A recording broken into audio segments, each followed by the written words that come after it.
The following chapter of Let's Get Deeper was released on the GR8 M8S Podcast on February 7th, 2019.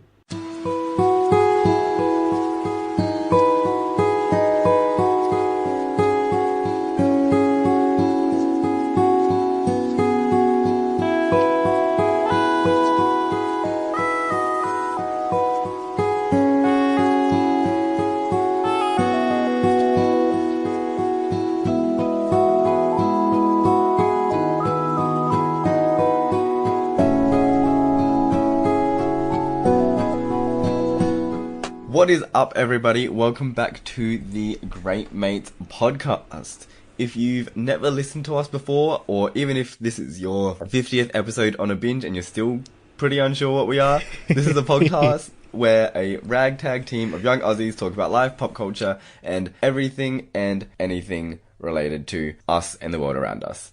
We're currently in our summer season with some podcast themes that aren't as standard as our regularly scheduled weekly podcasts. Today, it is me, Brandon, and Josh. Hello. And it is just the two of us because we have finally reached the grand finale of our little interview mini-series. And now that Josh has interviewed all of the GR8 M8S, it is time for me to put him through his paces, ask him Oh god, this is revenge. uncomfortable questions about his sex life, and Jesus Christ, here we go. Here we go. Here we go. you know, generally talk shit and get hit. Josh is forgetting this episode already. Oh dear. This is legitimately like gonna be the continuation of Brandon's episode. And it's a very pleasing bookend, I guess. I guess it does make sense to start with the episode with the two of us and end with the episode with the two of us. Yes, with the role reversal. Are we uploading these chronologically? Yours and mine will be the same. I've yet to figure out what the timeline will be for. He's gonna the middle episode. Roll the rest of them out in order of his favoritism. Oh, nah, I'm not. He says that he's not to cover his bases, but he is. I guess before we go into any of the questions that we've got today, how are you? You know, going well, I guess. Going well? Given everything that's going on at this time of year. Yeah, not too bad. Well, yeah, what have you been up to? Trying to get all my holiday shit fixed, and Could I just say, this is going to be released in January, so this doesn't matter anymore. But it doesn't. To pull back the curtain a bit, it is the 18th of January, and I have not started 18th Christmas of January. shopping. 18th of December, and I have not started Christmas shopping yet. Oh god. You have 6 days, 5 days, plenty of time. Especially given that, super late night, maybe 36-hour Christmas shopping frenzy is happening. That's cool, it's fine. I'm working like 6 times this week. It's whatever, it's chill. Just think of the money, Brandon. Just think of the money. But yeah. Dear. I think, if I remember correctly, my episode started with you asking me to introduce myself. Yes. So, why don't you introduce yourself to the audience and tell us a bit about yourself? Sure. So as Brandon has mentioned, I'm Josh. I am currently in my second year in a Masters of Counselling degree. Come on. What else is there? I started this podcast 18 months ago. What else? What else is there? I guess I'll leave that as it is for now, because we are gonna explore more stuff about me later on this episode. Yeah, that's a good intro, because it does actually relate to two things I wanted to ask you about. Okay. Well, number one, you said that you started this podcast, which I think is probably the most accurate way to describe it. What made you decide to start this podcast? So for those of the listeners that have been listening since the very beginning, or who have trudged through the probably now 80 odd hours of content that we've recorded, people will know that we started off as an offshoot of another podcast that we all sort of still listen to in some capacity. It's called We Stay Late. They're a bunch of ex-SourceFed people. So SourceFed was a YouTube channel that did like talk about the news, but they also did like nerd stuff. They did gaming, they did anime, those sorts of content that we sort of started watching. So yeah, after SourceFed shut down, so Spencer, Star, and Louise, three of the behind the scenes staff at SourceFed, so they weren't hosts or any those sorts of types of personalities. They moved to a different place of work, and then started the podcast called We Stayed Late. And I guess that is the main sort of impetus for why I decided to start Great Mates, because as well from that podcast there was an online community that was formed, and so that's how I got to meet everyone basically. But I guess for the last sort of year and a half before I thought up the whole concept for Great Mates, I was thinking of already doing a podcast, but it was mostly based on deep diving into culture. So, and specifically I guess it was more about my sort of Asian identity and how I view things versus other members within my the community that I belong to, and discussing that. So that had idea of doing a podcast has always been at the back of my mind, but like listening to the people that started We Stayed Late sort of really pushed me to just go out on a limb and take a risk and ask a bunch of basically kids, because they are younger than me after all. Yeah, we just had this random old guy message us. You put it that way, it is really weird, right? It just must have come off as a bit random, but also having asked everyone like why they decided they wanted to do it. I believe you, Brandon, you also had something about I wanted to start a podcast for like a year and a half before you messaged us. We are the same person. It's ridiculous. Yeah, it's scary. But also I guess particularly for Bin and for Anastasia, this is sort of a different kind of creative outlet, and Jamer I think as well, sort of, because even though a majority of us aren't creatives in the traditional sense of the word, that is, people that actually study creative industries or design, that sort of thing. We are very creative. Almost 50% of us are now. Less than 50%? Because it's 3 out of 7. 3 out of 7 is less than 50%. Yeah, but it's almost 50%. It's as close to 50% with getting 50% as we can get with 7 people. Fair enough. So yeah, like it isn't really, it's very much a sort of creative outlet for everyone, and the way that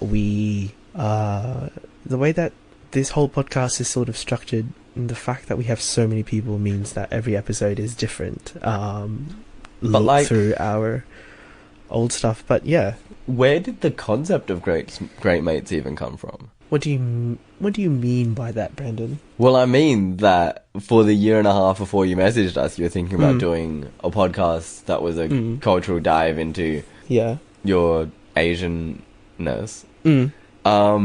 That's not exactly what the tagline of Great Mates is. No, not really. And it's also not what you pitched to us. No, it's not either. I guess I just really wanted to experiment with the format and leaving it as broad as possible. So the whole idea of just talking about our lives in Australia and pop culture gives the podcast itself a broad enough platform to sort of get content out of, to sort of create that content. Occasionally we have delved into, you know, the topics of Ozpol, particularly in season 1. There was just a lot of Ozpol at that time. There was a lot of Ozpol, but coupled with that was the whole journey of having to go through the same-sex marriage postal survey, how that impacted us personally, or, you know, and then previous season that we just covered, we had a lot of queer stuff that came up purely because there was a lot of queer content, and a number, like more than half of us identify somewhere along the LGBTQ plus spectrum of rainbow people. So, you know, that whole idea of leaving it as broad as possible gives you a lot of possibilities to talk about stuff that we're interested in or passionate about, that we want to have a discussion about, particularly, especially, I guess, recently, like, you know, we also delved into not just the queer media, but also Asian representation in mainstream Western media, with Kim's Convenience with Crazy Rich Asians. So yeah, that I guess was the real sort of concept for Great Mates. I see. Don't know if that technically answered the question, but I'll let it slide.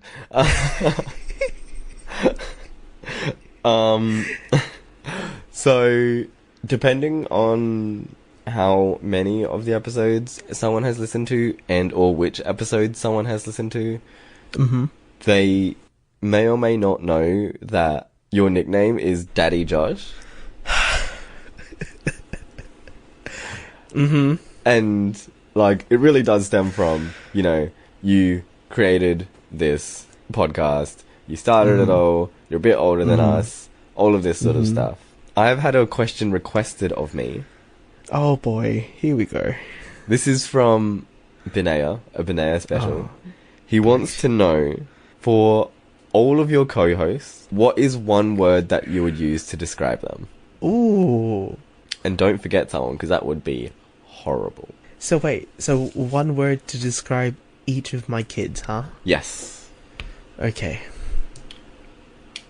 I like that So, full disclosure, I sent Josh a list of questions that I was going to ask him.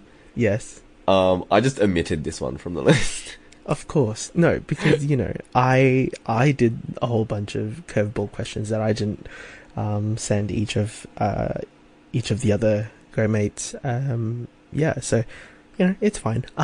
So, in no particular order. Sure, we'll believe that one. Who's first? Olivia. I put one word to describe Olivia. I'd say motherly. Yep. I guess I don't really have to give too much of a reason why I No, one word. chose those. Yeah. One word. And I am telling her you said that. Yeah, Next. that's fine. Nick. Yep. Okay, one word to describe Nick. I would say... Oh, actually, no. That won't... We'll skip Nick for now. Okay, we'll skip Nick for now. I mean, rest in peace, but that's fine. God. Well, let's do Binaya.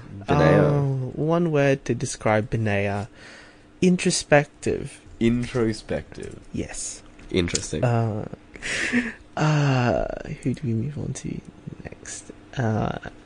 Yes. Jamer. Yep. One word I would describe Jamer is helpful. Helpful. Interesting. Next. Anastasia. Yep. I would say the unique word for her is... You are taking way too long to think of these. You know, because I know what could happen if... Yeah, come on. Snappy. One word for Anastasia, I would say theatrical. Well, that's a cop-out. Next. Let's go back to Nick. Back to Nick. Yep. Mm-hmm. The one that we skipped. Yep. His word is thank you good. next.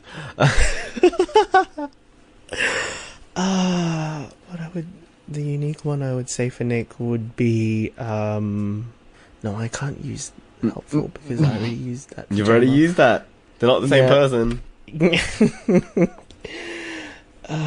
Dear. Insightful. Insightful. Interesting. That leaves you, Brandon. And that leaves me. Oh boy.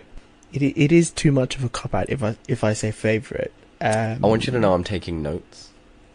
Yeah, definitely. Hence why I can hear the typing. I'm not taking notes, typing. That's me diverting my attention somewhere else. The unique one for you. Because I can't use favourite, I can't use similar. Because those are both cop-outs. Go on, Josh. Taking your pretty time with this one. I know.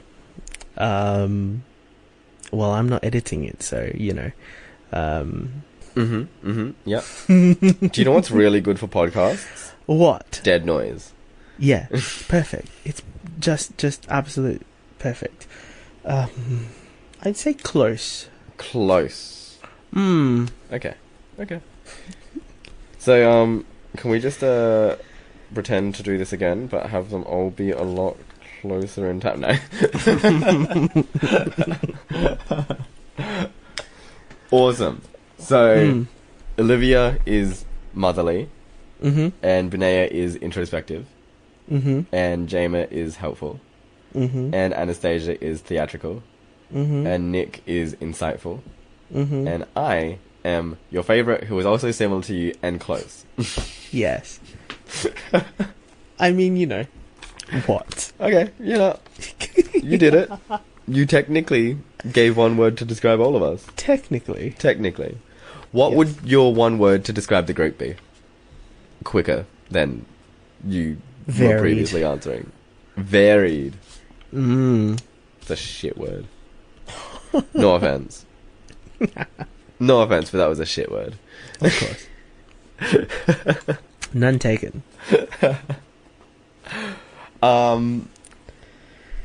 Beautiful. Well, I was actually wondering, this is like something that I personally genuinely have been wondering, but what made you choose to do a master's in counselling?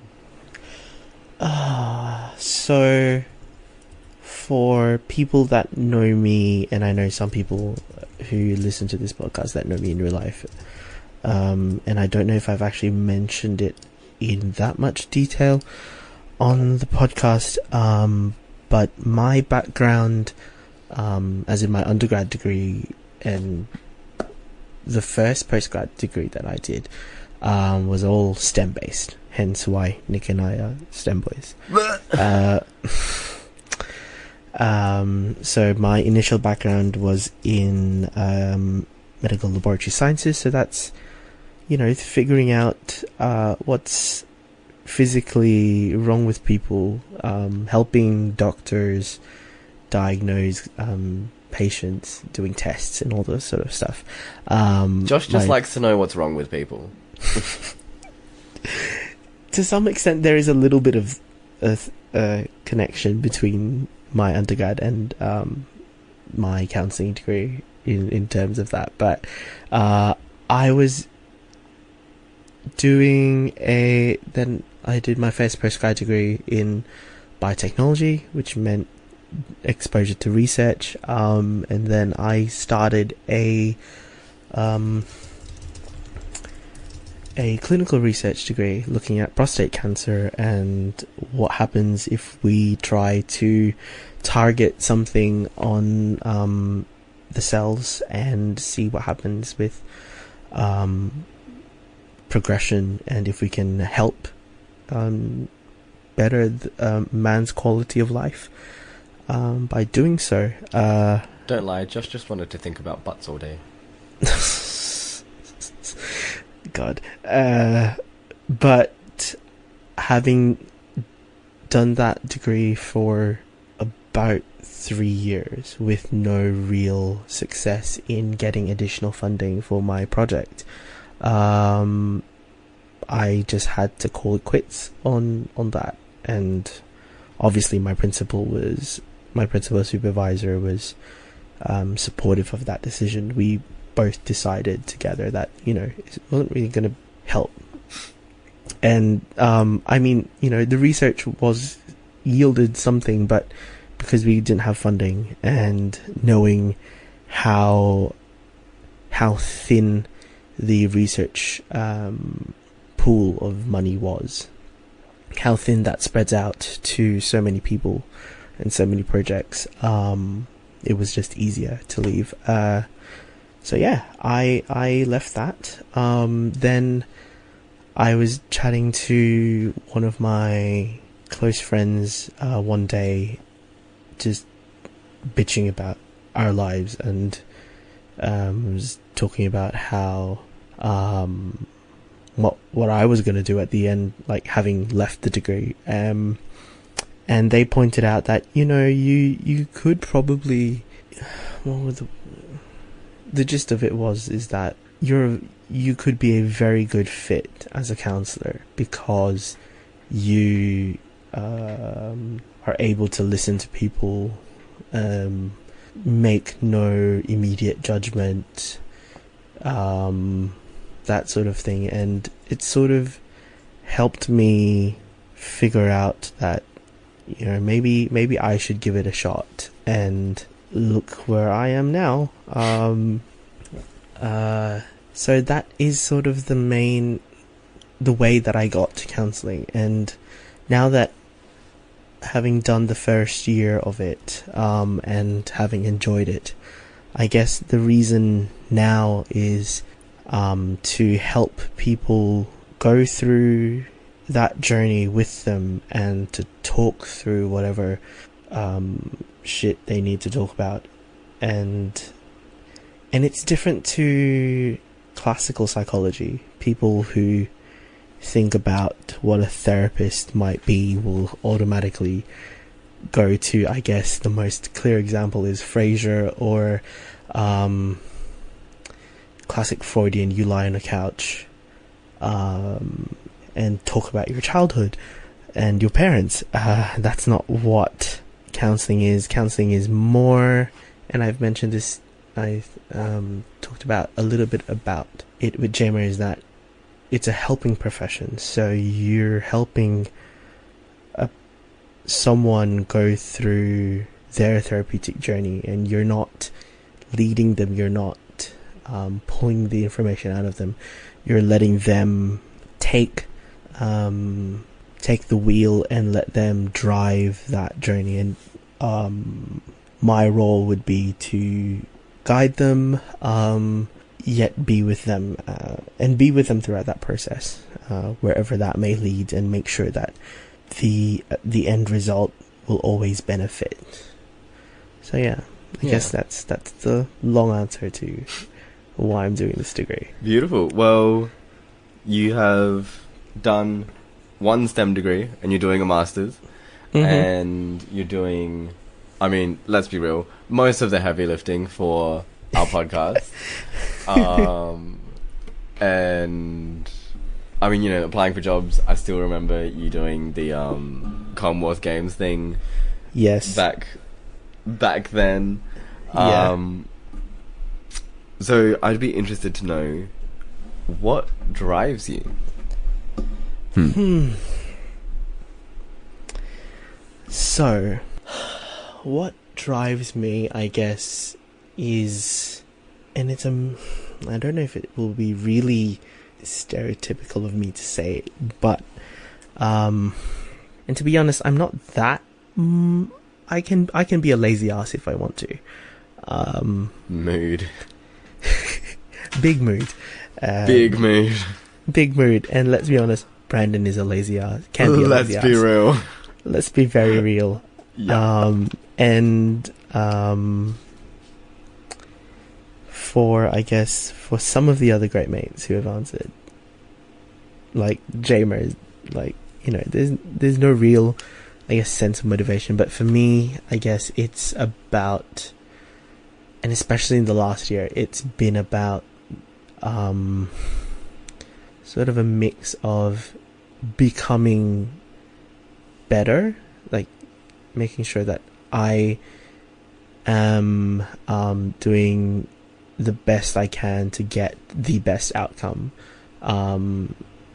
as possible, given whatever circumstances that may come my way.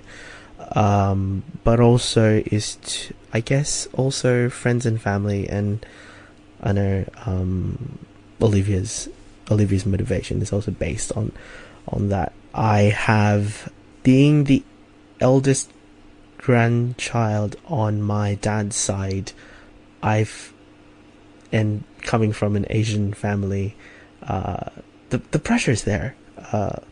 Let's not beat about the bush. There is a lot of pressure on me to succeed, and to do that, I guess, to make sure that I am becoming setting a path for my cousins, and actively becoming and also for friends. I have a whole bunch of real friends that I came to know through high school or through uni, that I like to see success come from that, and not to make it a competition between ourselves, but to celebrate any sort of success. And to a large extent now, having done this podcast and getting to know each and every one of my kids, and being the oldest out of all of us, is to also be able to be an example, or to make sure that whatever I do also positively impacts each one of them, and hopefully they can take something away from what I've done and apply it to whatever they're doing. Yeah, that makes sense. I mean, like, it does, if you think about it. It all makes sense. It all makes sense. So at the top of the show, yes, we were talking about the podcast that you were thinking about starting before you started the Great Mates. I was wondering, and I'm pretty sure you asked a lot of people this, what is your experience being Asian Australian? And specifically now, what is your experience being Asian Australian and also part of the LGBT community? Okay. So to answer the first question, I have had a somewhat conflicted relationship with the label Asian Australian. Mostly because for the first 12 years of my life, I didn't grow up in Australia. I grew up in Singapore. So in many ways, I am still more attached to the Asian side of me. But also, having lived here for the past 15 years, I've come to sort of accept that there will be people who will see you as Australian, and some who will never see you as Australian, and having to reconcile that, and I guess reconcile it, but also not really give a shit as much. And the other side to that is that because I didn't grow up with within a very insular Filipino community, having grown up, particularly like through primary school, in Singapore with a lot of other, Singaporean Chinese kids, Singaporean Malay kids, Singaporean Indian kids. I saw myself as Singaporean, and part of me still does, because that's how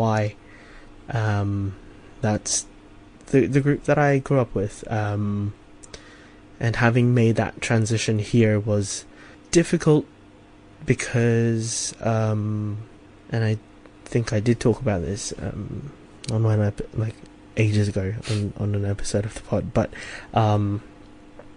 having to move from a basically all Asian country to one where because I finished year 6 and year 7 here, I was probably only one of 4 Asian kids in my primary school here, and one of 10 or 12 Asian kids in my batch for high school, and by extension there weren't that many other Asian people in my high school, so that was a lot to deal with.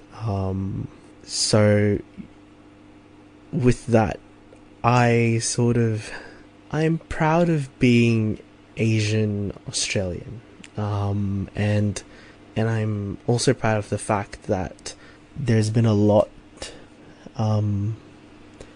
for me to sort of look back on and reconcile stuff with, and learning from other people, even other people within the Filipino community here or the Asian community here, and seeing their experiences and finding meaning and getting something out of it. So yeah, being part of the LGBTQ plus community. So for those of the listeners that might have listened to one of the season 2 episodes that we did not that long ago, will know that I came out late 2018, and that's been a long time. It's been a long time coming, sort of finally putting it out there, and that served a double purpose, I guess, was to both make it known, as widely as possible, but also to finally be at peace with myself and accepting me for who I am, because being Asian and being queer can be difficult, and I know people that have gone through that in my family personally, and through Great Mates, because as I've said before and we've said before, majority of us fall under that rainbow. Gay. So having that part, that component of myself, sort of, and I have to, I'll just give an update, I guess. Nothing's really changed since I came out.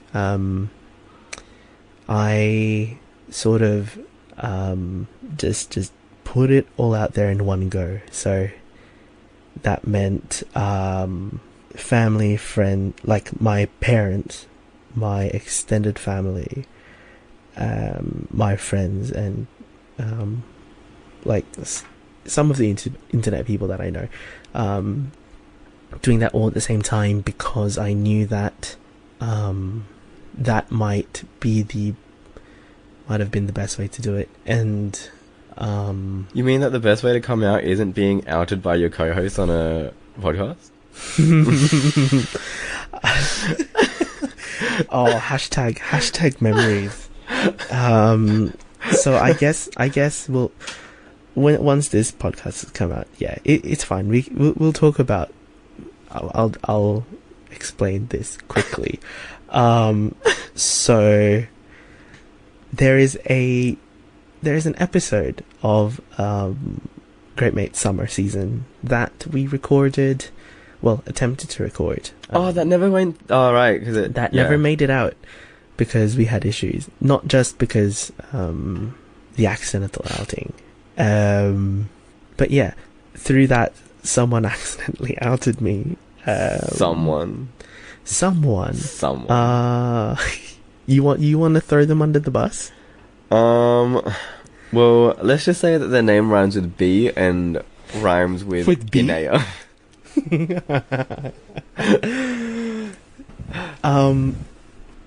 Yeah. Because we're like, me and the kids, we're very open. We just talk about. Sometimes people might think we talk too much. They all talk too much. I talk a very appropriate amount. But they knew. They were one of the first groups of people to know, and I'm sure it would have been very obvious. Because we're so gay. Yes.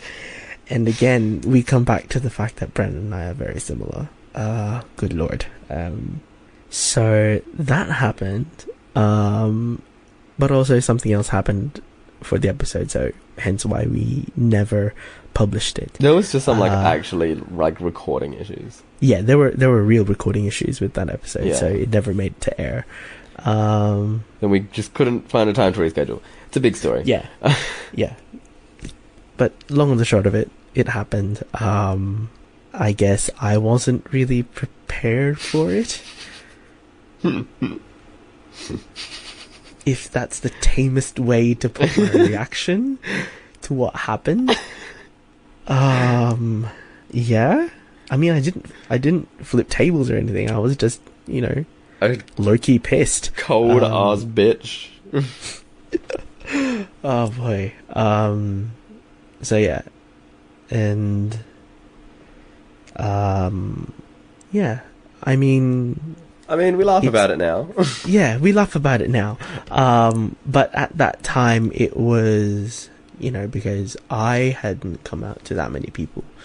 And if you were smart enough, you would have figured it out through the podcast. That was, that would have been very easy to figure out. But yeah, at that time, I was just like sort of protective of that and making sure that I was the one in control of the information and who could, but yeah, we laugh about it now. God. But I've had since coming out and meeting friends like in person since that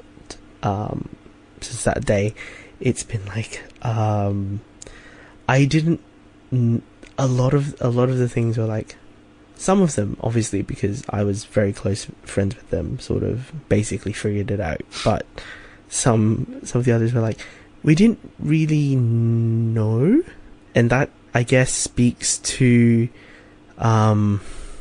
the stereotypes of what a gay Asian male is supposed to present as,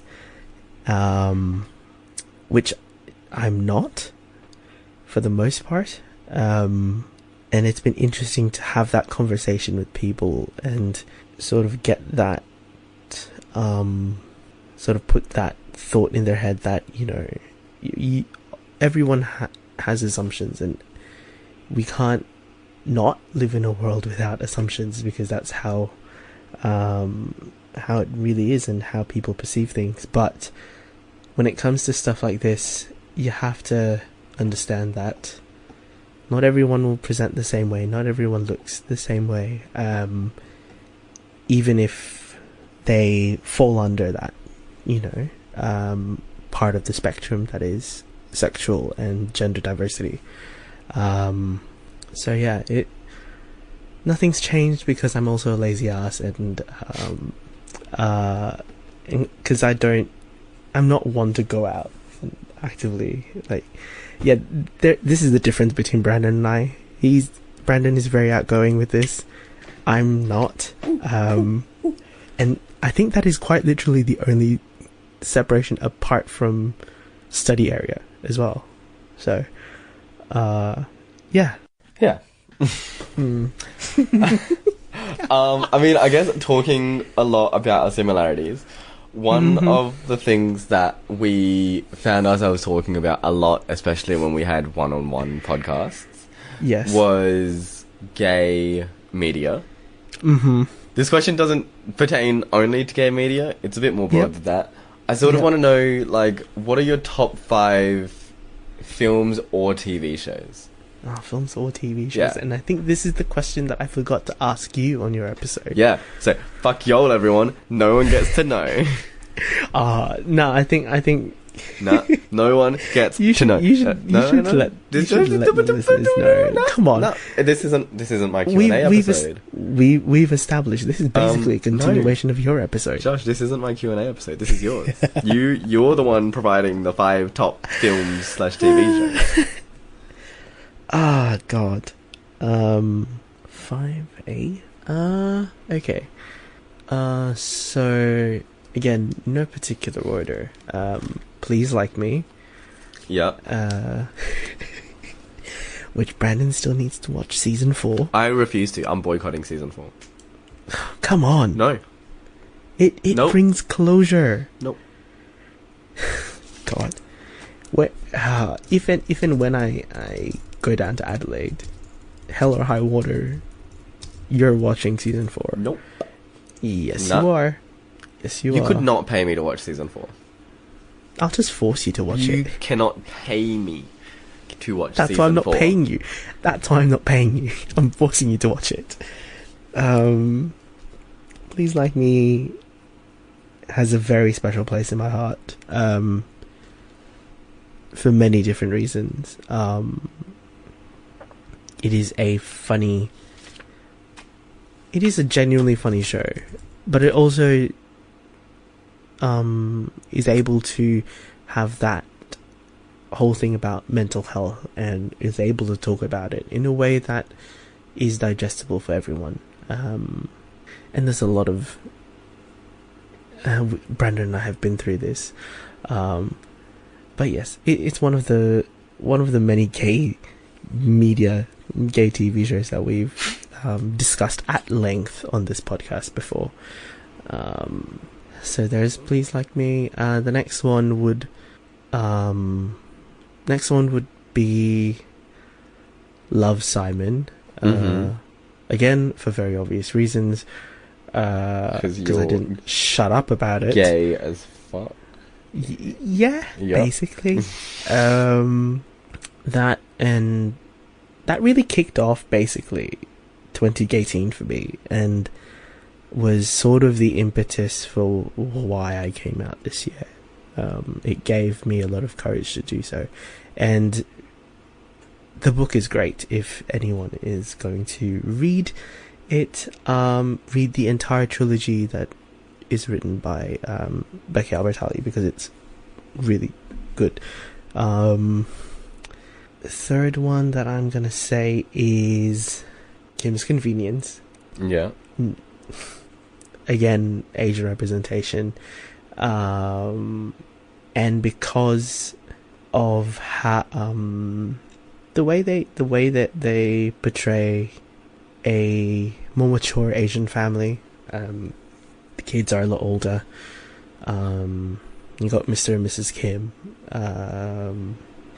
and yeah, it's just really good. And oh god, 4 and 5, hey. The next one would probably be Family Law. Yeah.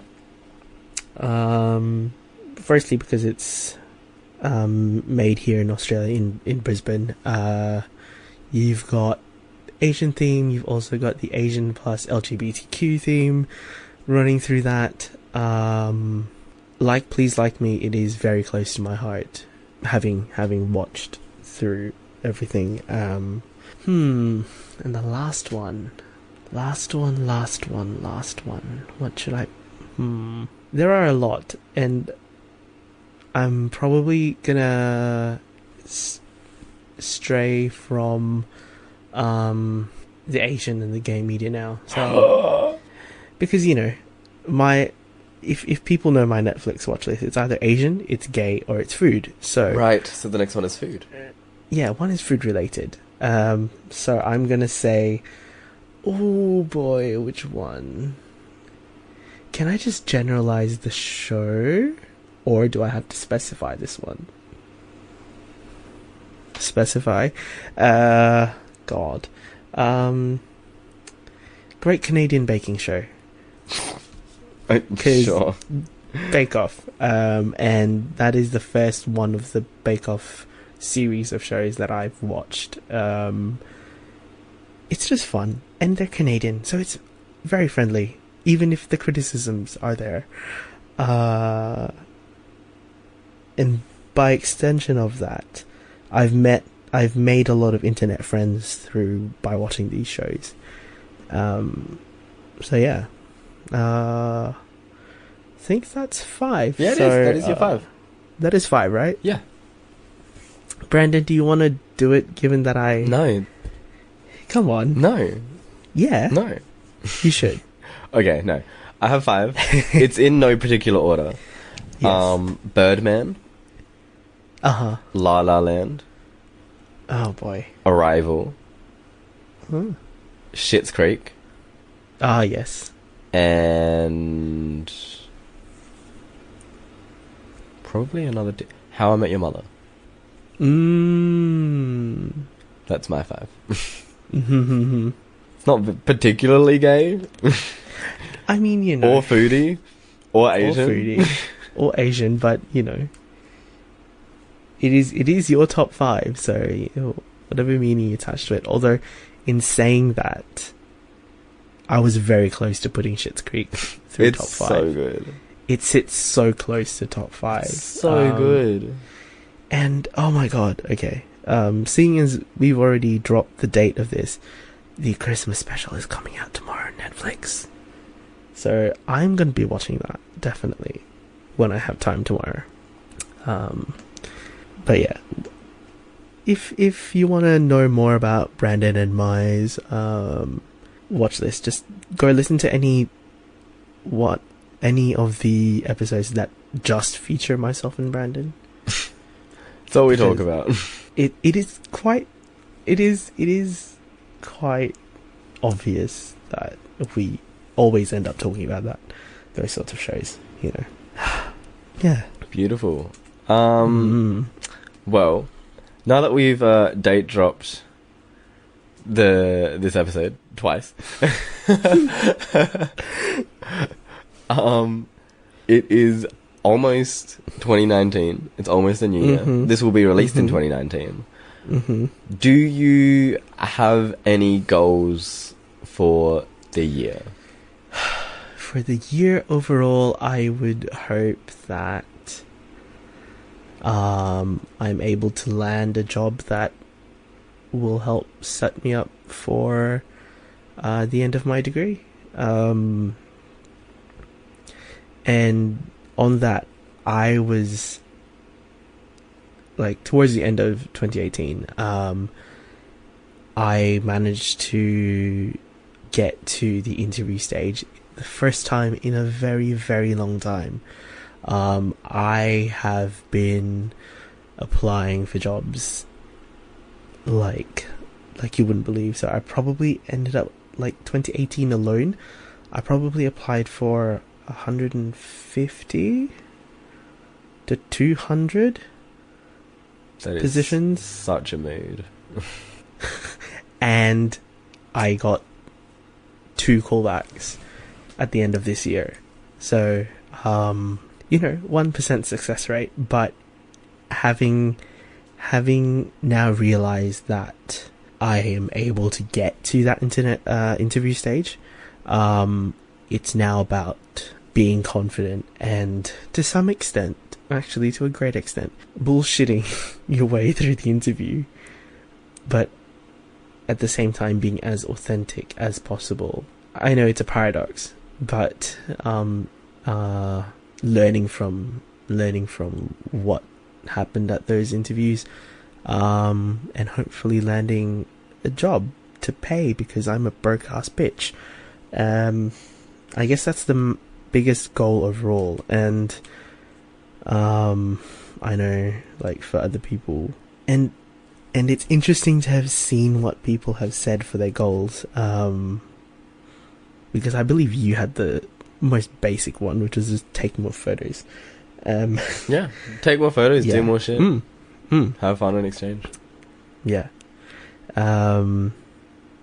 And like, I guess, to be fair, to be fair to me, yes, yes, I've had pretty stable employment for the past couple of years. I am currently in the middle of my degree, which I'm doing well in. And, like, literally the only things that I really have to do next year is survive exchange. Go to a different country. Oh dear.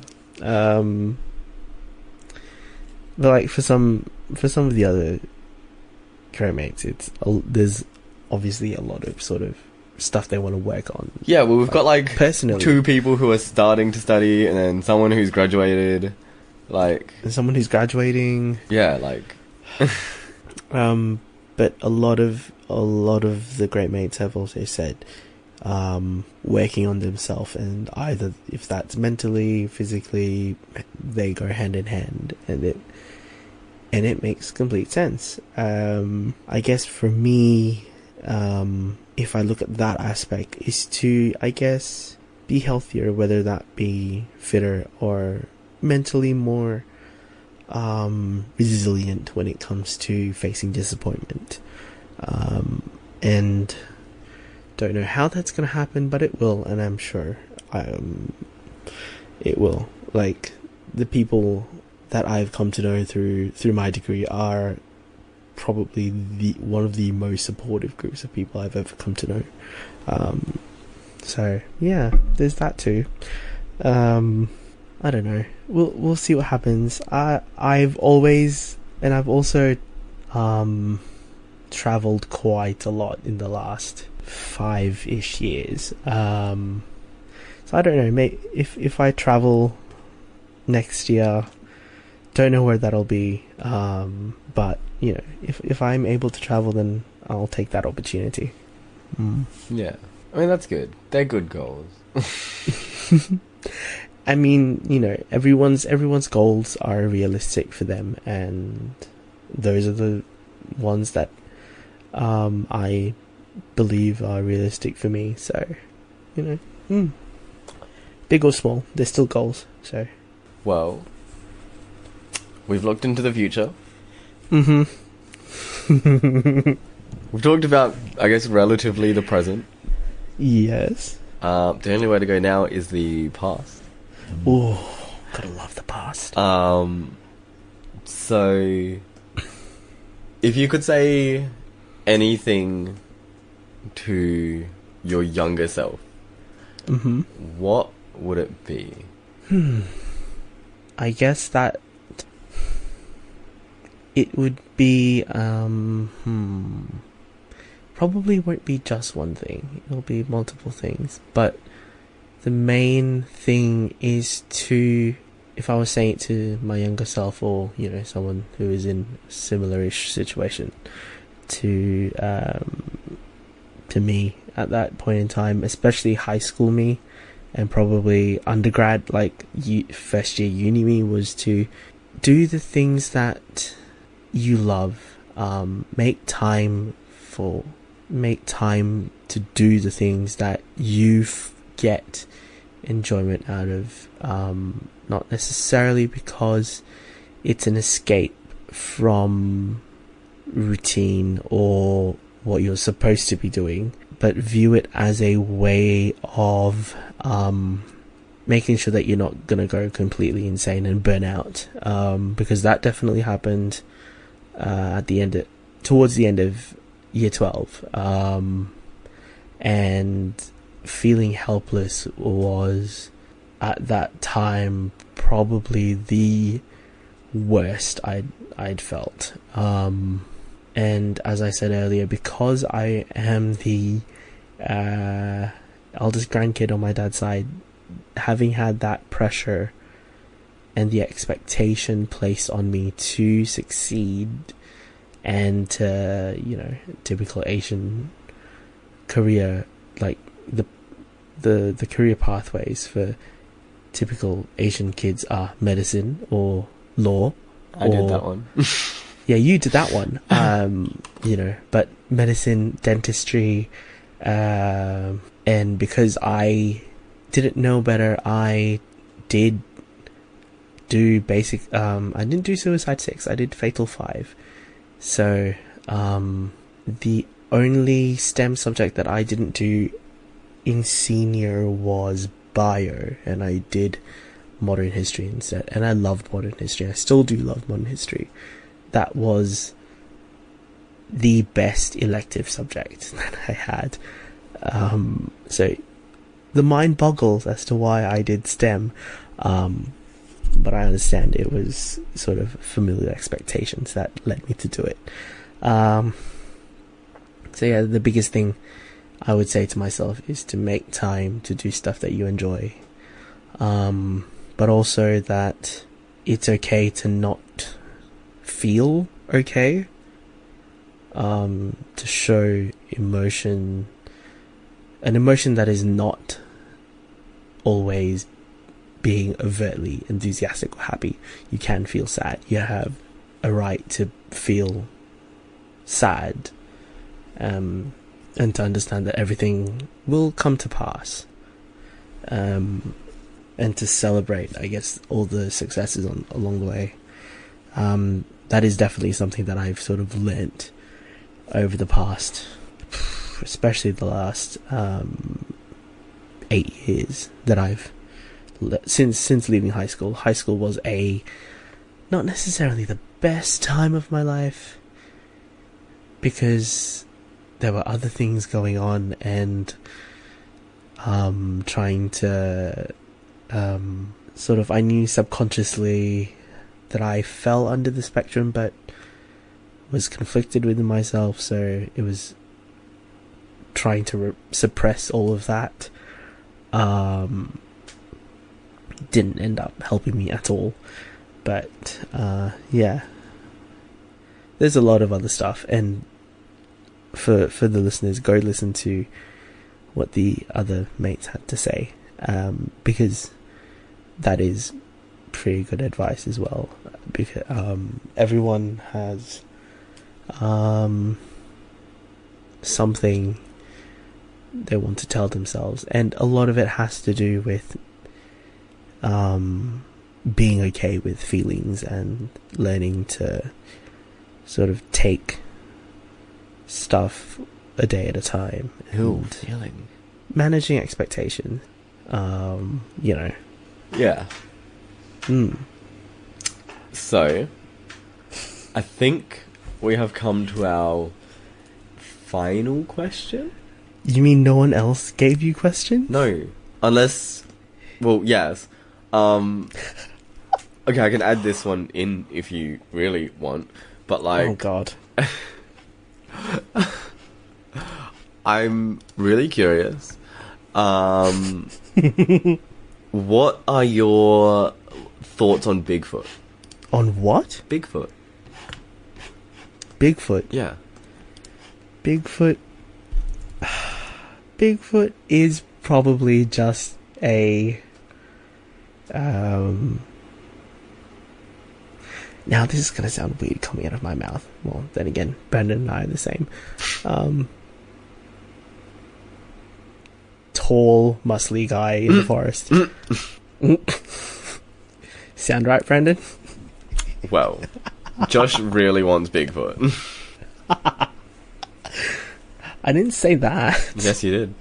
No, I didn't. I'm surprised you didn't have any more curveball questions. No, I've only got one more. Okay. Yeah. Which is sort of like also your ending question, which is were you surprised, or have you learnt anything from anything that we've spoken about? Or, I guess, to tack this on, because you have technically interviewed everyone. Yes. Were you surprised, or have you learnt anything from what you've spoken about in any other? I guess because the nature of my degree is talking to people and understanding them, but yes, having had that situation flipped upon me, I don't have that much additional insight to gain from having done this, because I have for the past for a while with a lot of my close uni friends that I've met throughout the years and have gone close with, we talk about a lot of stuff that affects us, and having had that sort of time to verbalize things with other people, not just here on the podcast as well, because we do a lot of verbalizing. That's been helpful in getting opinions and thoughts on what to do next, because everyone has something whilst everyone has an opinion, I guess it's the friends that you have made, they will give you the best reflection of yourself. They will call your shit out if you're a dick. They will be there for you, whether it be good or bad. So yeah, that's been good. But with having done this sort of little mini series and having interviewed everyone, it's been interesting to see how people view themselves, and particularly when it comes to what their goals and what they're motivated by and how they reflect. So now, for those of you who are waiting, this is the time that I will probably impart the most amount of psychosocial analysis on this podcast. So like Brandon, who I guess hello. It's me. I guess it was interesting to have heard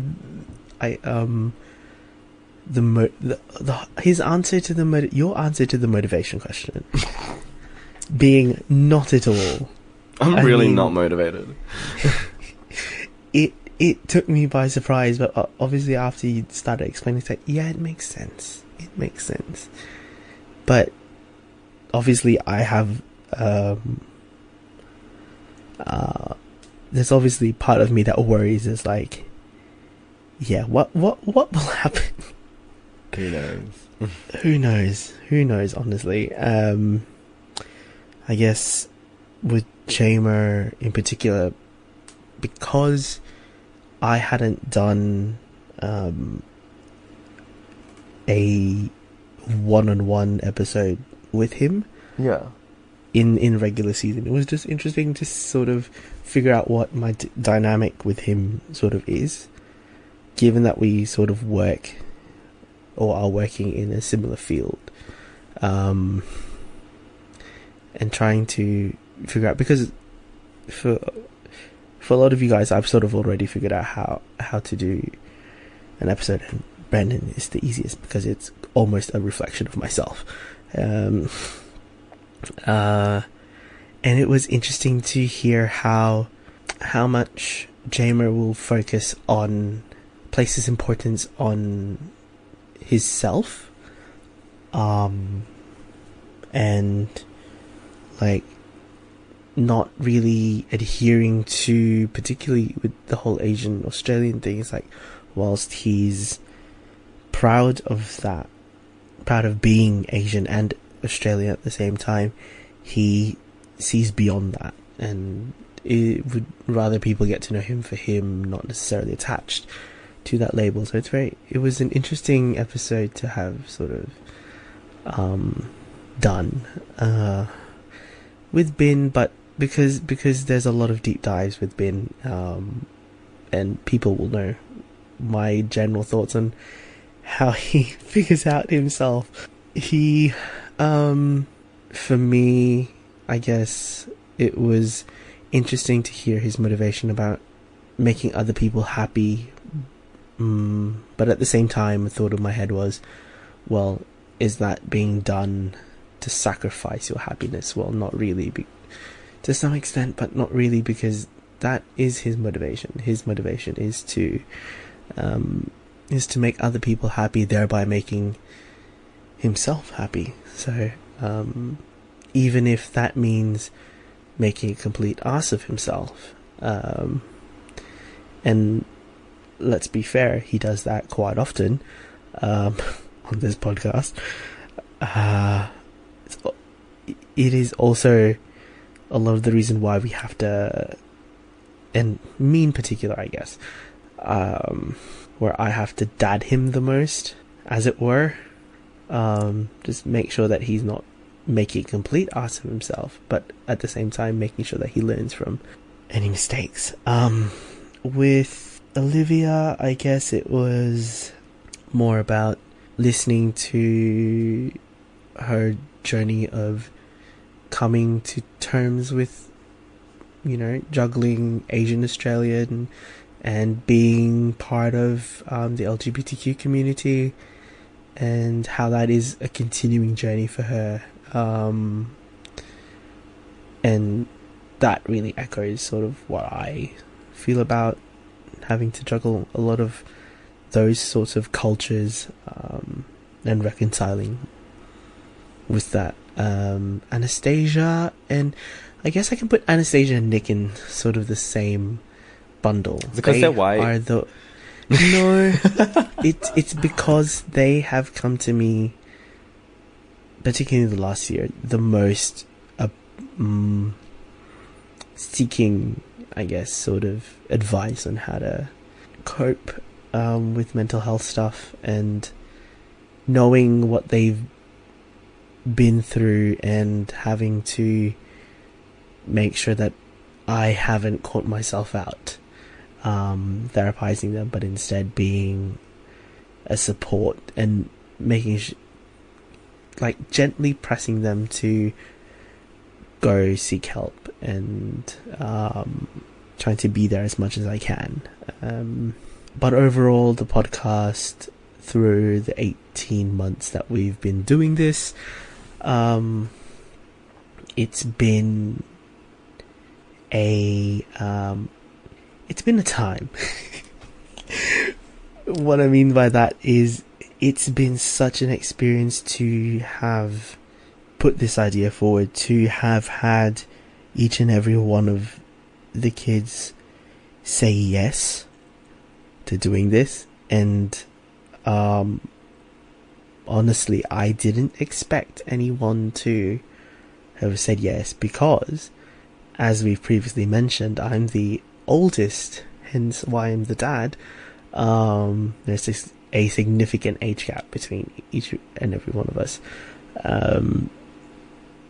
So yeah, I didn't have any expectations when I first messaged this lot about doing a podcast, but now that we've done it and we've been doing it for 18 months, and looking at how far we've come, sort of personally as well as together as a pod, but also as this sort of online friendship group that is now materializing into meeting people in real life, having had also the opportunity to collaborate with other people, to have been able to contribute to conversations about culture and LGBT plus representation in popular culture, media, Asian representation in media, going on different podcasts to talk about that has been a great experience. I don't think I would have ever been able to do that without having started this at all. So yeah, that in general. And I guess one last thing for the kids is that I don't think I could have, and I'm pretty sure I said this in the extra bit of the birthday episode, I don't think I could have had a better bunch of people to call kids. Now I'm just leaning straight into being the dad, and I have for the last, I don't know, 8 months. Being called dad, it was awkward at the beginning, given the connotations that are associated with it, because they call me daddy. God. But it's true. And yeah, I don't think I could have had the best of times, like talking with you guys and meeting some of you, and hopefully in the future meeting all of them, because it has been a journey we've done together, and I'm so grateful that it's happened, and how much it has changed us on a personal level. Yeah. Okay. Wow. This has been one heck of a recording. Mm-hmm. Did you have any other parting words you wanted to leave with? I guess for the listeners, you now have, I guess, if you have listened to this in order of release, you've seen how each one of us is very different, and what brings what we each bring to this podcast. And I hope that you're able to take something out of it, whether it's the fact that Brendan and I are quite literally the same person, save for field of study and God, what else is there? Yeah, what else? I hope that, like, if you want to start a podcast, you've seen how we've done it for the last 18 months. Wouldn't recommend following what we did, but that's okay. No, but you get the general idea. It is both challenging, but also very rewarding to do a podcast. Particularly how we've done it is the weirdest way to go about it. But I guess I don't think I have any other words to say, save for look out for better more interesting content that's coming throughout summer. Hopefully. Oh, there will be, trust. Okay, well, to wrap it up, I would like to say thank you to everyone for listening. We've talked about a lot. Yes. If they wanted to listen more, where can they find us, Josh? So you can listen to us on iTunes, Spotify, Google Play Music, TuneIn, basically wherever you can sub to a podcast, you can find us there. Beautiful. And if they were hoping to follow us on social media, where would they find the podcast on social media? So you can find us on Twitter and Instagram as Great Mates Podcast, GR8 M8S Podcast. Beautiful. And where can people find you if they feel like they've heard all about your life and they want to hear from you more? Sure.